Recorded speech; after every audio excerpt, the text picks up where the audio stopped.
V-Guard presents कौन जीत रहा है, को पावर्ड बाय सेंसोडाइन एंड विमल।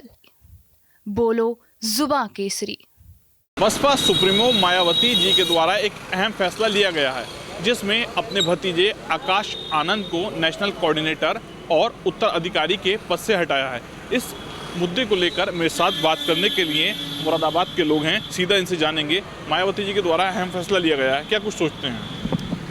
जो फैसला बसपा सुप्रीमो द्वारा लिया गया है, जो नेशनल कोऑर्डिनेटर उन्होंने अभी बनाए थे हाल ही में, उनको अपने पदों से अलग करने का जो फैसला लिया गया है, उसको पूरे उत्तर प्रदेश में चुनाव के मध्य इस तरीके से देखा जा रहा है कि उसका चुनाव पर सीधा असर पड़ेगा। साथ ही साथ हम ये भी देख रहे हैं कि देश में ऐसे कौन से लोग हैं जो 400 पार की बात कर रहे हैं।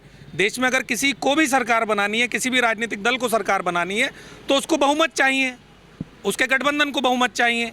अगर कोई 400 पार की बात कर रहा है तो भारत का संविधान आर्टिकल 368 ये कहता है कि जिसके पास 363 सीटों से अधिक होंगे वो किसी भी तरीके से संविधान में संशोधन कर सकता है, किसी भी तरह का बदलाव उसके अंदर कर सकता है। तो मेरा ये मानना है कि ऐसा देश में नहीं होना चाहिए और भाजपा मूवमेंट देश के अंदर एक मजबूत मूवमेंट है।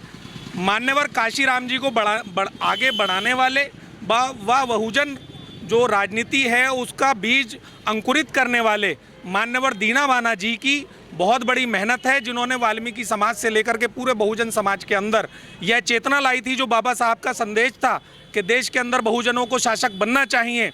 हमें ये लगता है कि माननीय बहन जी के इस निर्णय की वजह से भाजपा मूवमेंट कुछ हद तक किसी न किसी तरह से दिशा विहीन हो रहा है। आज माननीय बहन जी को व भाजपा मूवमेंट को तेज़ी से आगे आना चाहिए, चाहे उनको लाठी खानी पड़े, चाहे जेल जाना पड़े। अगर वो कोई भी ऐसा रिस्क लेकर के किसी भी तरह का कोई मजबूत निर्णय लेती हैं तो देश का बहुजन और देश का पूरा लोकतंत्र उनके साथ खड़ा होगा। इस निर्णय का असर वास्तव में है, लेकिन अगर वो आज भी समझ लें तो आने वाले चुनाव के जो आगे जो अभी अन्य चरण आ रहे हैं उसमें परिणाम बदल सकते हैं। भतीजे को पद से हटाने के साथ ही साथ उत्तराधिकारी से किससे भी कहा है कि अभी उन्हें उत्तराधिकारी नहीं चुना गया है।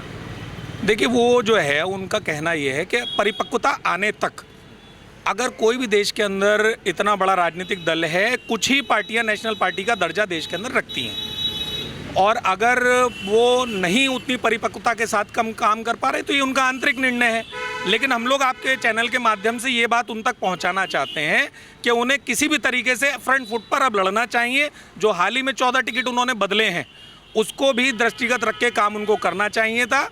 अगर चुनाव के मध्य इस तरह के निर्णय हो रहे हैं तो ये किसी भी पार्टी का अपना आंतरिक फैसला है, उनको करना चाहिए। लेकिन आज माननीय बहन जी को आगे आकर के किसी भी तरह का रिस्क लेना चाहिए। ना ईडी सीबीआई, किसी से डरने घबराने की जरूरत नहीं है। अगर वो जेल भी जाती हैं, अगर वो गोली भी खाती हैं तो पूरा देश 150 करोड़ की पूरी जनता उनके साथ खड़ी होगी। वो देश के अंदर आयरन लेडी कहलाती हैं।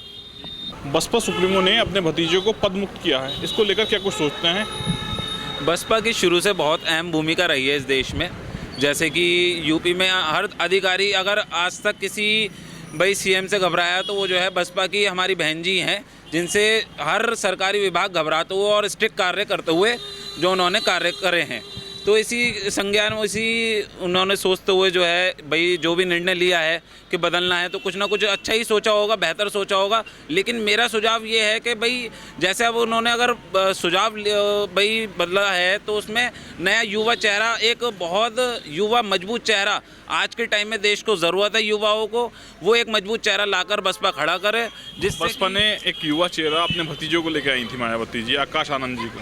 अब उन्हें जो है 2 बड़ी जिम्मेदारी दी गई थी, दोनों जिम्मेदारी उनकी वापसी ले ली है, पद मुक्त करा गया। क्या कुछ सोचते हैं युवा ये सोचते हैं कि जी देखो हमारी युवाओं की आवाज़ एक युवा ही समझ सकता है, तो निकाल के कुछ ना कुछ कहीं ना कहीं फ़र्क तो पड़ेगा।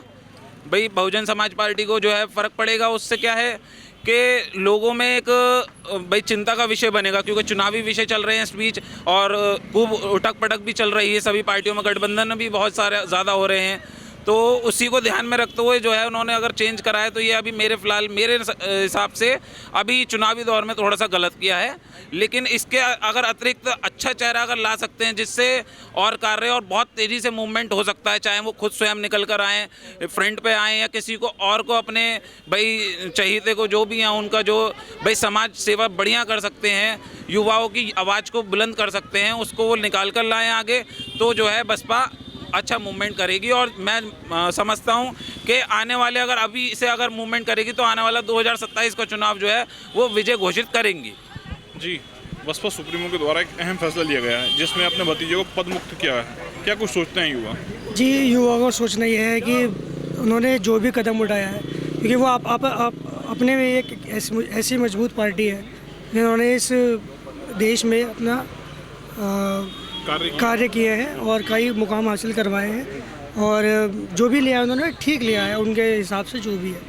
बसपा सुप्रीमो के अहम फैसले को लेकर मुरादाबाद के लोगों से बात की गई, जिनके द्वारा अपनी प्रतिक्रिया दी गई है। शारिक सिद्दीकी, TV9 मुरादाबाद।